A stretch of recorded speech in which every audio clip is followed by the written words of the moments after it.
ကိုယ်နိုင်ငံကိုစွန့်လို့ခွာတိုင်းတစ်ပါးရောက်တဲ့အချိန်မှာ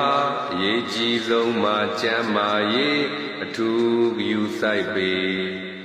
အလုံးထဲမှာစိတ်ညစ်စရာတွေ့ကြုံလာတဲ့အခါမေမေမျက်နာပြုံးချိုအေးပြန်မြင်ရောင်ငါအားတင်ပေဖေဖေမျက်နာပြုံးချိုအေးပြန်မြင်ရောင်ငါအားတင်ပေကုသိုလ်ရေးလဲမမေ့ကစွမ်းနိုင်ရာကိုလှုပ်ပေါ်ဗျာဂုဏ်တော်ပွားကမေတ္တာပို့ဝင်လေထွက်လေမှတ်ဦးစို့အလုတ်ခွင်နဲ့ဝင်မီဆိုမေတ္တာအရင်ပို့ဖို့လိုသူအလုတ်ကိုစေတနာထားကိုအလုတ်လို့သဘောထားကြိုးကြိုးစားစားလုပ်ပါကွယ်ယူသားဖို့တော်ဓိကကွယ်ရသမျှကိုဝေပုံကြစုတင်ရာကိုစုပါဗျာ